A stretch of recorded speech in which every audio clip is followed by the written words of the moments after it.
प्रजाजनों का परामर्श तथा राजगुरु सुबोधन जी से विचार विमर्श करके महाराज उत्तानपाद पुत्रेष्ठि यज्ञ का आयोजन करते हैं। अग्निदेव का आश्वासन पाकर भी देवी सुनीति की उद्विग्नता समाप्त नहीं होती। दूसरी ओर शनिदेव के अनुचर ढैया, साढ़े साती और दैत्य सेनापति राहु ने मिलकर शनिदेव का आह्वान प्रारंभ किया। ढैया, साढ़े साती और दैत्य सेनापति राहु के सामूहिक आह्वान से प्रसन्न शनिदेव प्रकट होकर राहु को आश्वस्त करते हैं कि वे विष्णु भक्त उत्तानपाद के परिवार में अपने कुदृष्ट का अंधकार छा देंगे। ढैया और साढ़े साती के साथ शनि भक्त साधुओं का रूप धारण कर शनिदेव सुनीति को भ्रमित करने में सफल हो जाते हैं। साधु बने शनिदेव के आदेश का सम्मान करती सुनीति उत्तानपाद से दूसरे विवाह की स्वीकृति प्राप्त नहीं कर पाती। उत्तेजित उत्तानपाद महामंत्री और राजगुरु का भी प्रस्ताव अस्वीकार कर देते हैं। आकाश में देवर्षि नारद की भेंट शनिदेव से होती है। किसे प्रणाम कर रहे हैं देवर्षि नारद? नारायण नारायण, भक्त अपने भगवान के अतिरिक्त किसे प्रणाम करेगा शनिदेव? यहाँ तो मेरे अतिरिक्त और कोई नहीं है नारद। क्या देवताओं के ऋषि नारद ने शनिदेव को अपना भगवान स्वीकार कर लिया? नारायण नारायण, ऐसा महान भ्रम शनिदेव को शोभा नहीं देता। सृष्टि के प्रथम दिन से ही ब्रह्मपुत्र नारद भगवत भक्ति के लिए विख्यात है। इस संसार में उसके आराध्य एकमात्र जगदीश्वर भगवान श्री विष्णु है। किंतु तुम्हारे जगदीश्वर भगवान श्री विष्णु यहाँ दिखाई नहीं पड़ रहे नारद। तो फिर तुम प्रणाम किसे कर रहे थे? नारायण नारायण, उस ओर देखिए शनिदेव, आपका जीवन भी धन्य हो जाएगा। वहां संसार की प्रेरणा और ऊर्जा का केंद्र वैकुंठ कैसा शोभायमान हो रहा है। नारायण नारायण।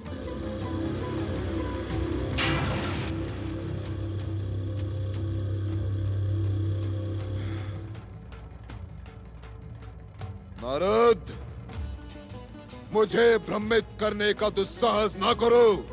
अब नारायण नारायण, क्रोधित क्यों हो रहे हैं शनिदेव?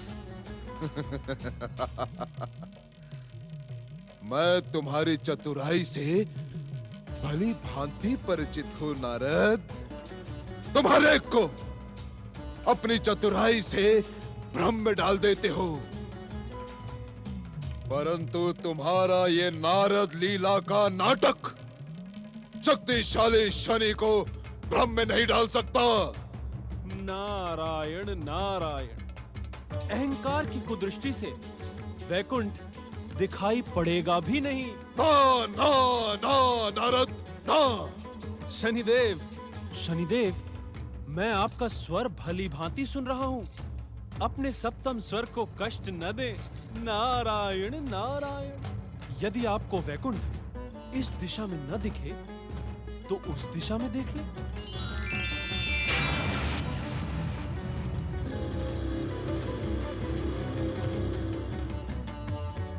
उधर भी न दिखे तो इधर देख ले।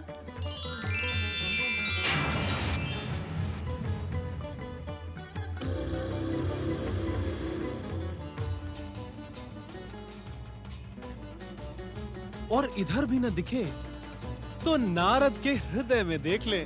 नारायण नारायण। हमसे परिहास का दुस्साहस ना करो नारद, अन्यथा परिणाम तुम्हारे हित में ना होगा। हम क्षण मात्र में अपनी विध्वंसक, भयानक और मारक दृष्टि से तुम्हें भस्म कर देंगे। हमसे परिहास का दुस्साहस ना करो नारद, अन्यथा परिणाम तुम्हारे हित में ना होगा। हम क्षण मात्र में अपनी विध्वंसक, भयानक और मारको दृष्टि से तुम्हें भस्म कर देंगे। नारायण नारायण, मुझे पूर्ण विश्वास है कि शनिदेव नारद को भस्म करने का कार्य कदापि नहीं करेंगे। क्यों? क्योंकि इस कार्य के पश्चात शनिदेव का अपनी विध्वंसक, विस्फोटक और मारक शक्तियों पर विश्वास नष्ट हो जाएगा और ज्ञात होने पर भी शनिदेव अपने विश्वास को नष्ट तो नहीं करेंगे ना? नारायण नारायण। नारद, मेरी विध्वंसक शक्तियों का अपमान करने के कारण मैं तुम्हें भस्म करता हूँ। शनिदेव शनिदेव शनिदेव, इस दीनहीन नारद से क्या अपराध हो गया जो आप इसका मार्ग अवरुद्ध कर स्वयं ही दर्शन देने पधारे और तनिक सी बात पर भस्म करने की चेतावनी देने लगे? नारायण नारायण। अपराध तुमसे नहीं हुआ है नारद, उस छलिया विष्णु से हुआ है, जिसके भक्तों से हमारी घोर शत्रुता है। नारायण नारायण। शनिदेव, आप कब तक इस शत्रुता का आवरण ओढ़े रहेंगे? जब तक इस संसार में एक भी विष्णु भक्त शेष है, प्रतिशोध की ये ज्वाला इसी प्रकार धधकती रहेगी। किंतु मैं तुम्हें भस्म नहीं करूंगा नारद। नारायण नारायण। नारद पर ये प्रेम पूर्ण कृपा क्यों शनिदेव? क्योंकि हमारे प्रतिशोध की सूचना वैकुंठ तक तुम ही तो पहुंचाओगे नारद। कैसी सूचना शनिदेव? इस बार तुम्हारे आराध्य विष्णु अपने भक्तों की इच्छा पूर्ण नहीं कर पाएंगे। जाकर कह देना अपने विष्णु से। भगवान विष्णु के भक्तों की चिंता आपको कब से होने लगी शनिदेव? जब किसी को पूर्व जन्म के कर्मों का फल भुगतना हो, तब हमारा कर्तव्य स्वयं ही निर्धारित हो जाता है। ये शनिदेव का अटल विधान है, इसमें संसार की कोई भी शक्ति हस्तक्षेप नहीं कर सकती। नारायण नारायण। आप किसके पूर्व जन्मों के पापों की बात कर रहे हैं? तनिक स्पष्ट बताएं शनिदेव। हमें भली भांति ज्ञात है कि तुम इस समय अपने आराध्य विष्णु के दर्शन करने वैकुंठ जा रहे हो नारद। उसे मेरी चेतावनी से परिचित करवा देना नारद, कि वो शनिदेव की विध्वंसक शक्ति को चुनौती देने का दुस्साहस ना करे। मैं शनि हूँ, शनि। नारायण नारायण। शनिदेव, आप तो ज्ञान की साक्षात मूर्ति हैं। आपकी रहस्यमय भाषा का अर्थ नारद के तनिक भी समझ में नहीं आया। कृपया सरल भाषा में बताएं शनिदेव। परम विष्णु भक्त मनु के पुत्र उत्तानपाद और उसकी धर्म पत्नी सुनीति के जीवन में अब जो भी आश्चर्यजनक घटना घटित होगी, विष्णु उसमें हस्तक्षेप ना करे नारद।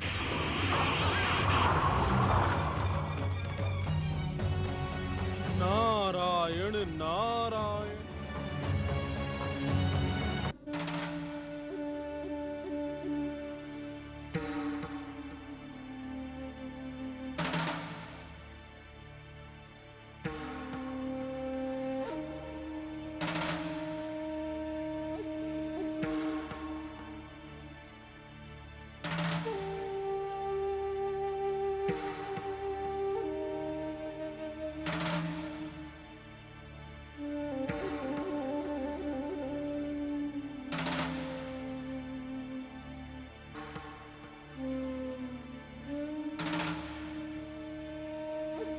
प्रभु, क्या कुछ अभूतपूर्व घटित हुआ है? महादेवी, इस संसार में जो कुछ भी नया होता है वो अभूतपूर्व ही होता है। जगत पालक जगदीश्वर श्री विष्णु के जगत में ऐसा नया क्या घटित हो गया? महादेवी, सृष्टि का हर पल नया ही तो है। वो जीवन में घटने वाली हर घटना का नया संकेत ही तो लेकर आता है। हर नया पल नए कर्मों का निर्धारण करता है महादेवी। ये मेरे प्रश्न का उत्तर नहीं है स्वामी। महादेवी लक्ष्मी, समाधि अवस्था में ही हमें अपने परम भक्त और जन कल्याण के शुभ चिंतक देव ऋषि का स्मरण हो गया। परम भागवत भक्त देवऋषि नारद के स्मरण ने आपको उद्विग्न कैसे कर दिया स्वामी? हम उद्विग्न नहीं है महादेवी, किंतु नारद को मिली चुनौती से गंभीर अवश्य है। नारद को चुनौती? स्वामी, आपकी कृपा से 14 भुवनों में निर्भय होकर विचरण करने वाले, संसार के मित्र और जगत कल्याण की चिंता करने वाले देवऋषि नारद को भला चुनौती कौन दे सकता है? त्रिदेवों से शत्रु भाव रखने वाले सूर्य पुत्र शनिदेव ने हमारे परम भक्त नारद को चुनौती दी है। कैसी चुनौती प्रभु? महादेवी लक्ष्मी, भागवत भक्त नारद कुछ ही क्षणों में यहां पधारने वाले हैं। तब उस चुनौती के विषय में तुम्हें स्वयं ज्ञात हो जाएगा। किंतु प्रभु, आपकी गंभीरता का कारण क्या है? हम इस समय यही सोच रहे हैं महादेवी कि हम नारद की जिज्ञासा का समाधान कैसे करेंगे। जगत पालक जगदीश्वर भगवान श्री विष्णु, आप तो सर्वशक्तिमान हैं। आपकी इच्छा ही विधि का विधान और नियंता की नियति है। आपकी कृपा से ही इस संसार को गति प्राप्त है, तो समाधान की चिंता क्यों? महादेवी, आप इस सत्य से अपरिचित नहीं हैं कि हम अपनी दिव्य शक्तियों का प्रयोग प्राणियों के कर्म के अनुसार ही करते हैं। जो व्यक्ति पाप करेगा, दुष्कर्म अथवा दुराचार करेगा, उसे हम पुण्य फल कैसे प्रदान कर सकते हैं? नारायण नारायण। ओम नमो नारायणाय। प्रणाम माता। देवर्षि, जगदीश्वर इस समय आपकी ही प्रतीक्षा कर रहे थे। नारायण नारायण। इस दीनहीन नारद की प्रतीक्षा कर जगदीश्वर भगवान विष्णु ने अपना भक्त वत्सल नाम सार्थक कर दिया है। क्या आज्ञा है प्रभु? नारद, हमें तुम्हारे वैकुंठ आने का कारण ज्ञात है। तुम अवश्य मन में यही सोच रहे होगे कि सूर्य पुत्र शनिदेव ने हमें चुनौती देने का दुस्साहस कैसे किया। जगदीश्वर, मैं शनिदेव के व्यवहार से विचलित हूं। त्रिदेवों के प्रति उनकी शत्रुता का विस्फोट अति भयंकर होता जा रहा है। हमें तुम्हारे मन की इस भावना का भी ज्ञान है नारद कि तुम शनिदेव को उनकी अशिष्टता का दंड हमसे दिलवाने के इच्छुक हो। नारायण नारायण। अंतर्यामी, आपसे किसी के मन की बात भला कैसे छुपी रह सकती है? परम भगवत भक्त नारद को ये आचरण शोभा नहीं देता। क्षमा हे भक्त वत्सल, क्षमा। हे जगदीश्वर भगवान श्री विष्णु, यदि आपके इस दीनहीन भक्त नारद से कोई अपराध हुआ हो तो उसे क्षमा करें और अज्ञानी समझकर उसका मार्गदर्शन करें। देवर्षि नारद, आपके मन में उठने वाले विचारों का अनुभव कर समाधि में रमा हमारा मन विचलित हो गया था। समाधि का त्याग कर हम गंभीरता से आपके विषय में ही विचार कर रहे थे। प्रभु, नारद तो आपका परम भक्त है। यदि अज्ञान में उससे कोई भूल हो गई हो तो उसे क्षमा करते हुए इसका मार्गदर्शन करें। महादेवी लक्ष्मी, इस समय परम भगवत भक्त नारद के मन में जिस प्रकार के प्रश्न उठे हैं, उनका अनुभव कर हमें नारद की भक्ति पर संदेह हो गया है। हे करुणा की साक्षात मूर्ति, हे जगत पिता जगदीश्वर, इस संसार में आपके अतिरिक्त नारद का कोई आश्रय नहीं है। उसकी इस प्रकार अपेक्षा न करें। आप तो रहस्यों के रहस्य हैं। आपकी महिमा को तो परम पिता ब्रह्मदेव तक न समझ सके, तो मैं क्या समझूंगा। मुझे क्षमा करें भक्त वत्सल, मेरा मार्गदर्शन करें। भक्त का स्थान भगवान के चरणों में नहीं, हृदय में होता है। उठो नारद, तुम हमारे परम प्रिय भक्त हो, इसमें हमें तनिक भी संदेह नहीं है। किंतु आज शनिदेव के सम्मुख तुम्हें क्या हो गया था देवर्षि नारद? आपकी मनमोहक छवि के दर्शन कर मुझे कुछ भी ज्ञात नहीं है प्रभु। नारद, एक भक्त का मन तो सदा अपने भगवान की भक्ति से आनंदित रहना ही उचित है। किंतु आज शनिदेव के सम्मुख तुम्हारे मन में उनके प्रति दुर्भावना क्यों जागी? उन्हें हमसे दंडित करवाने का विचार कैसे जन्मा? नारायण नारायण। प्रभु शनिदेव आपकी सर्वशक्तिमत्ता को चुनौती देने का दुस्साहस कर रहे थे।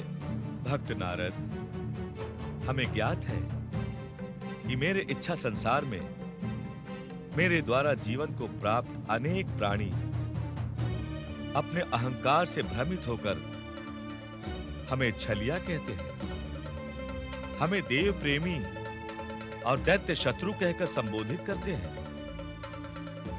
तो क्या तुम उन सबको भी दंडित करवाने की याचना करोगे?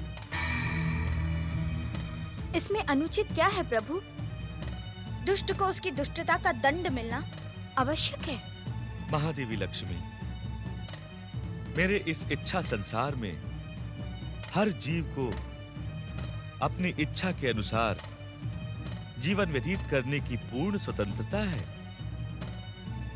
इस संसार में जहां सत्य की गरिमा, सदाचार की महिमा, जन कल्याण की भावना और मर्यादा का पालन ही प्रमुख है, वहीं असत्य, दुष्कर्म, अहंकार, दुराचार और दुर्भावना भी अपनी उपस्थिति का संघर्ष करते रहते हैं।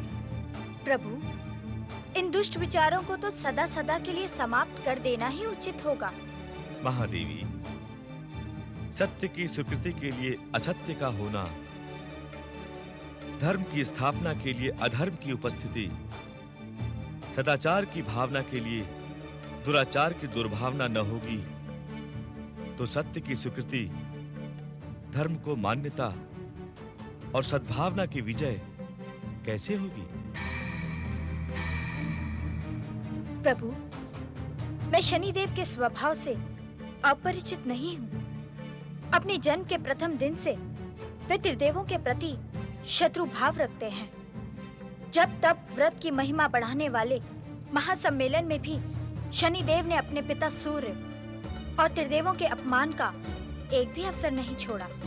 महासम्मेलन का स्मरण करवा के आप क्या कहने की इच्छुक हैं महादेव? प्रभु, त्रिदेवों के शनिदेव के प्रति हर निर्णय से ऐसा प्रतीत होता है कि आप सभी शनिदेव के अहंकार को प्रोत्साहन देते हैं। शनिदेव आप त्रिदेवों की कृपा और दया का अनुचित अर्थ लगाकर संपूर्ण संसार को पीड़ित करते हैं। प्रभु, अब शनिदेव को इस सत्य का ज्ञान कराना आवश्यक हो गया है कि जगत पालक जगदीश्वर भगवान विष्णु से शत्रुता का परिणाम उनके लिए कितना विनाशकारी सिद्ध हो सकता है। महादेवी लक्ष्मी, ऐसा प्रतीत होता है कि पुत्र मोह में आपकी महत्वाकांक्षा विधि के विधान को खंडित करने की इच्छुक है। अर्थात? महादेवी लक्ष्मी, सूर्य पुत्र शनिदेव हमारे द्वारा निर्मित सृष्टि के ही अंग हैं। सृष्टि में शुभ तथा अशुभ का संतुलन बनाए रखने के लिए शनिदेव एक माध्यम का कार्य कर रहे हैं। जब तक अंतिम परिणाम दिखाई नहीं पड़ जाता, तब तक उस परिणाम तक पहुंचने वाली हर घटना को साक्षी भाव से देखना ही उचित है। देवर्षि नारद, आज्ञा प्रभु। इस संसार की समस्त दिव्य शक्तियां आपको प्राप्त है। यदि कोई विषय आपके और आपकी भक्ति के अनुकूल न हो तो आप अदृश्य होकर उस स्थान और विषय का त्याग कर सकते हैं। किंतु एक भक्त के मन में किसी के भी प्रति दुर्भावना जागृत होना अनुचित है। हे भक्तवत्सल, आपका मार्गदर्शन पाकर नारद का जीवन धन्य हो गया। भविष्य में ऐसा कदापि न होगा। देवर्षि, आपके संतोष के लिए हम इस समय आपको एक आश्वासन अवश्य देते हैं कि कष्ट और संघर्ष की कठोर परीक्षा के पश्चात हमारे भक्त हमारी कृपा अवश्य प्राप्त करेंगे।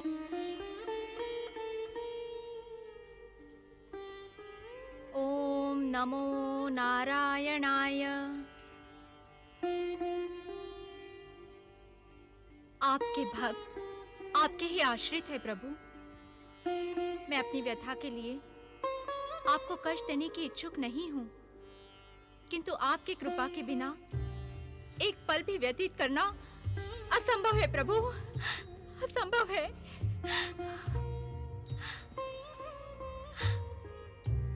हे जगदीश्वर, मुझ अभागन पर कृपा करें। कंपिला देश को युवराज प्राप्ति के लिए मैं अपने स्वामी महाराज उत्तानपाद का दूसरा विवाह कराने की इच्छुक हूँ। मैंने अनेक देशों में गुप्त विवाह के प्रस्ताव भेजे, किंतु पृथ्वीलोक की व्यवस्था के अनुसार कोई भी कन्या दूसरा विवाह करने की इच्छुक नहीं है। ऐसी स्थिति में कंपिला देश को उसका युवराज मिलना असंभव हो जाएगा।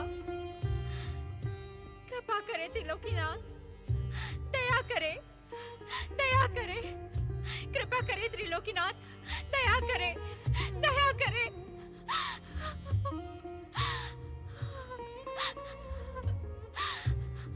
ओम नमो नारायणाय। महारानी जी।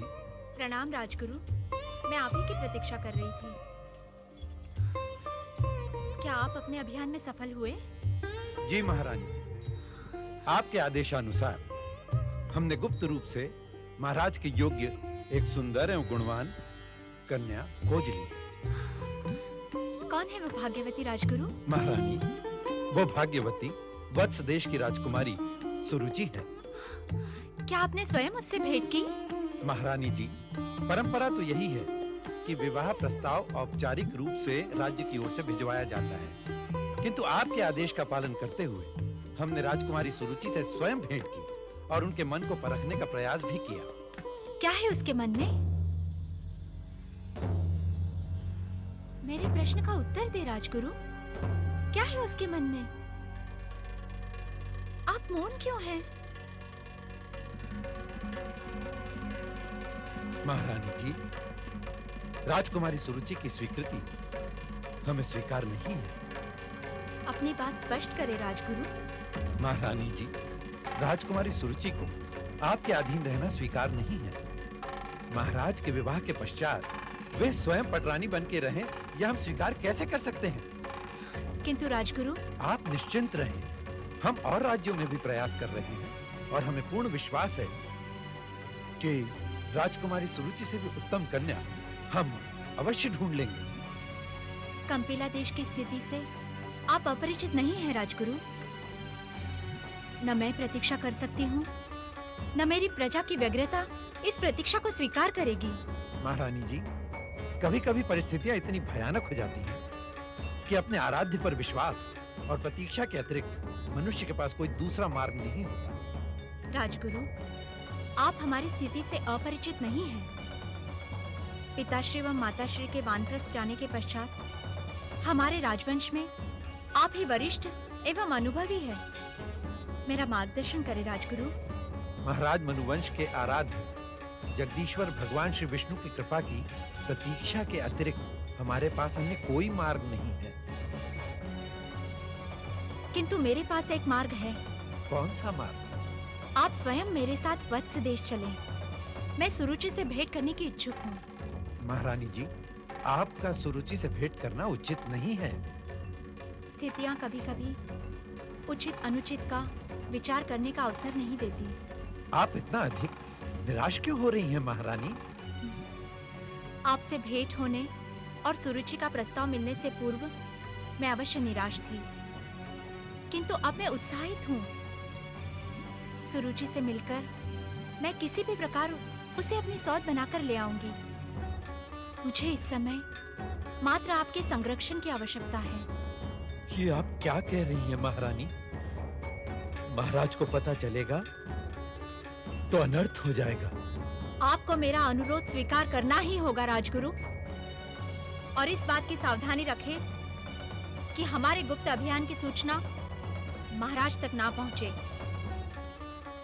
हम आज संध्या से पूर्व ही वत्स देश की ओर प्रस्थान करेंगे। जय जगदीश्वर।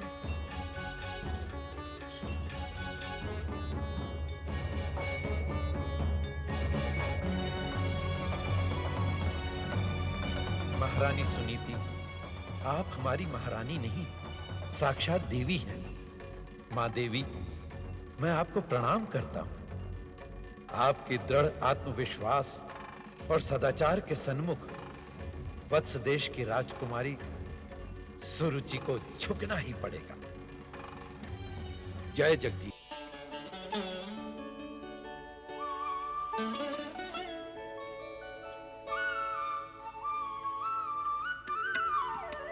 वत्स देश की राजकुमारी सुरुचि की जय हो। राजकुमारी जी, आप अपने शुभ कर कमलों से अपने चित्र का अनावरण करें। चित्रकार विजेंद्र, हमें पूरा विश्वास है कि आपने हमारे चित्र में अपनी चित्रकला का अद्भुत उदाहरण प्रस्तुत किया होगा। राजकुमारी जी, आप सौंदर्य की देवी हैं। चित्र के माध्यम से आपको साक्षात करना संसार के किसी भी चित्रकार के लिए असंभव है। आपके चित्र में हमने अपने समस्त अनुभवों को उड़ेल दिया है। हमारा प्रयास आपकी प्रशंसा पा सके, ये हमारा सौभाग्य होगा।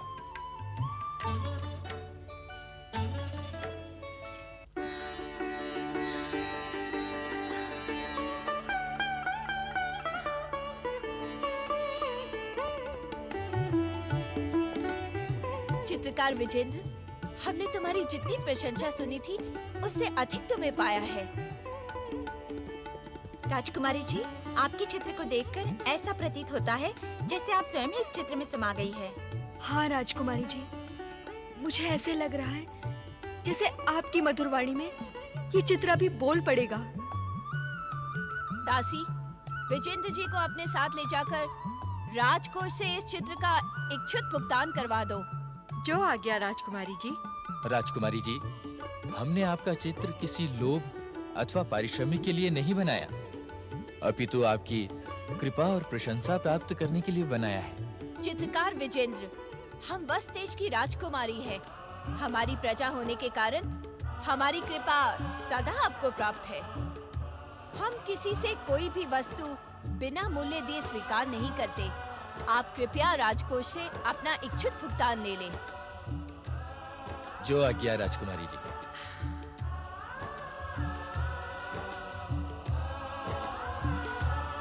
हम एकांत की इच्छुक है मुखरी। हमारी आज्ञा के बिना कोई भी इस महल में प्रवेश ना करे। जो आज्ञा राजकुमारी जी।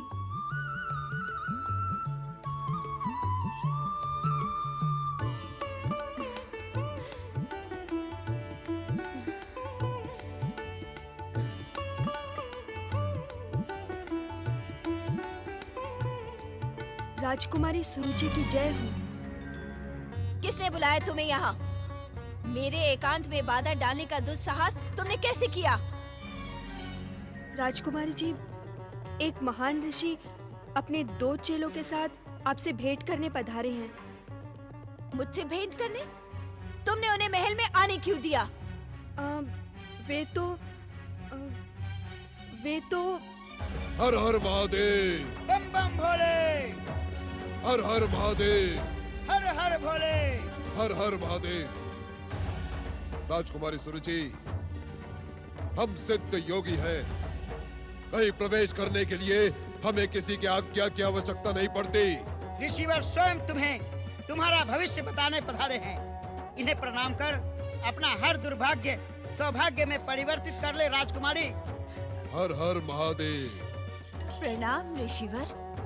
राजकुमारी सुरुचि, हमने अपने चमत्कारी ज्ञान से देखा कि तुम शीघ्र ही कंपिला देश के महाराज उत्तांगपाद की प्रिय महारानी बनने वाली हो। महान योगीराज का आशीर्वाद पाकर तुम्हारा भविष्य और अधिक उज्जवल हो जाएगा राजकुमारी। अब तुम अपने सौभाग्य पर गर्व कर सकती हो कि महान योगीराज तुम पर कृपा करने स्वयं तुम्हारे महल में पधारे हैं। हमारे गुरुदेव तुम्हारे महान हित चिंतक हैं। यदि तुम हमारे गुरुदेव के बताए मार्ग पर चलोगी तो तुम्हारा नाम कीर्ति गाथा के पृष्ठों पर अमर हो जाएगा।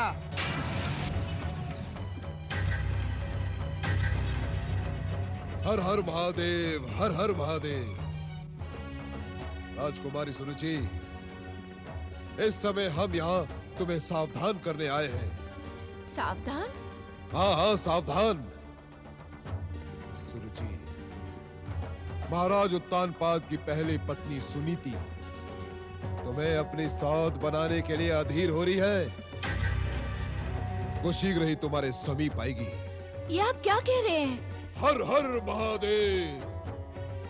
एक सिद्ध योगी, त्रिकालदर्शी ऋषि और चमत्कारी ज्योतिषी से ऐसे विचित्र प्रश्न ना पूछो सुरुचि। अब तो बस हमारे आदेश का पालन करो और सुनीति को अपने मार्ग से हटा दो। अर्थात? अर्थात कि तेरे सौभाग्य मार्ग में सुनीति ही एकमात्र बाधा है। उस बाधा को सदा सदा के लिए नष्ट कर दो और सफलता के शिखर पर अपने नाम और कीर्ति का ध्वज फहराओ। याद कर सकती हो कि मुझ पर कृपा का कारण क्या है? क्योंकि तुम हमारी कृपा के योग्य हो सुरुचि। ये मेरे प्रश्न का उत्तर नहीं। मैं आपके प्रस्ताव और आदेश को अस्वीकार भी तो कर सकती हूँ। सुरुचि, कहीं तुम्हारा ये दुस्साहस हमारे क्रोध का कारण न बन जाए। क्रोधित न हो ऋषिवर, ये हमारा दुस्साहस नहीं, अपितु अपने भविष्य को ज्ञात करने की उत्सुकता है। तुम्हारी उत्सुकता और अहंकारी स्वभाव से हम भली भांति परिचित है सुरुचि। हमें शब्दों के चक्रव्यूह में उलझाने का प्रयास ना करो। ऋषिवर, ये मेरे शब्दों का चक्रव्यूह नहीं है, अपितु वास्तव में अपने भविष्य को ज्ञात करने की अभिलाषा है। तुम्हारा भविष्य उत्तांगपाद की दूसरी पत्नी के रूप में अटल है सुरुचि।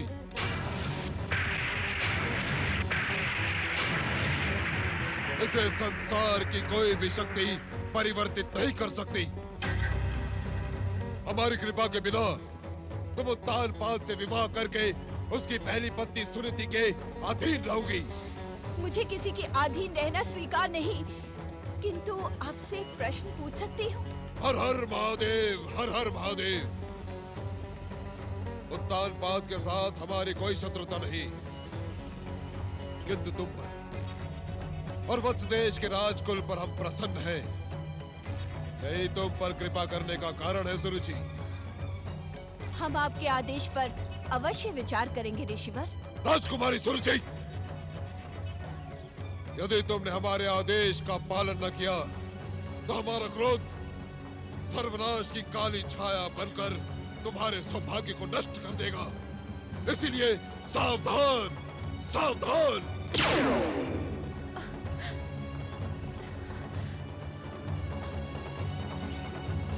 क्या तुम सब मुझे भ्रमित करने के इच्छुक हो? सत्य क्यों नहीं कहती कि महारानी सुनीति कहाँ है? हम सत्य कह रहे हैं महाराज। महारानी जी एकाएक तीर्थ यात्रा पर चली गई। असत्य, असंभव।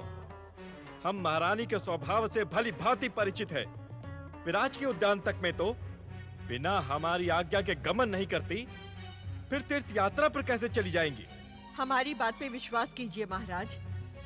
हमें महारानी के तीर्थ यात्रा गमन के ही संकेत प्राप्त हुए हैं।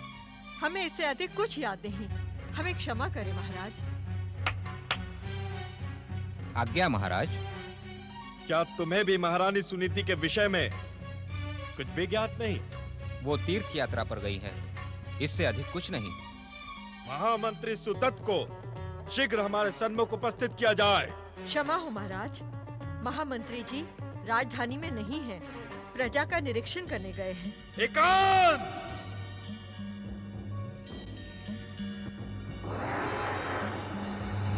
नारायण नारायण। प्रणाम देवर्षि नारद। इस समय आपने मुझको दर्शन देकर महान कृपा की है।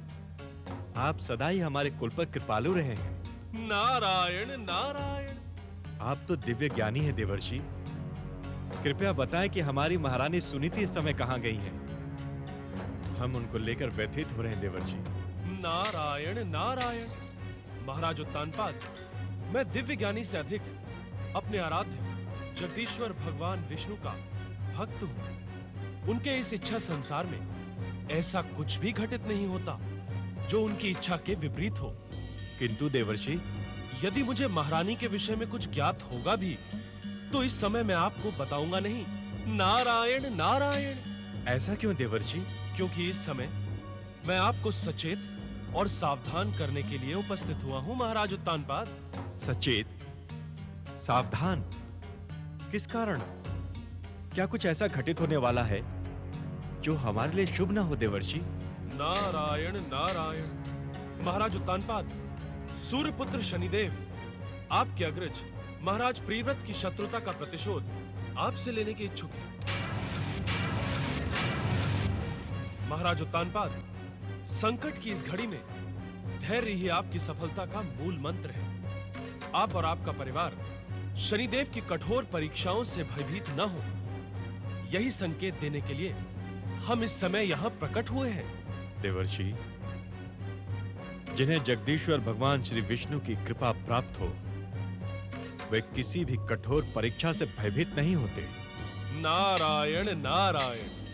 हमें आपसे ऐसे ही उत्तर की आशा थी महाराज उत्तानपाद। आप निश्चिंत रहें। आपकी भक्ति की शक्ति के सम्मुख एक शनिदेव तो क्या, अनेकों शनिदेव आपका हित न कर पाएंगे। नारायण नारायण। देवर्षि, हम और हमारा कंपिला देश इस समय युवराज प्राप्ति के लिए व्यग्र हो रहे हैं। कृपया बताएं कि हमें युवराज की प्राप्ति कब होगी? नारायण नारायण। महाराज उत्तानपाद, भगवान विष्णु की कृपा से आप और आपकी कंपिला देश की अभिलाषा अवश्य पूर्ण होगी। कब देवर्षि? अधीर न हो भक्त शिरोमणि। भगवान विष्णु की कृपा से समय आने पर आप 2 महान पुत्रों के पिता बनेंगे। नारायण नारायण।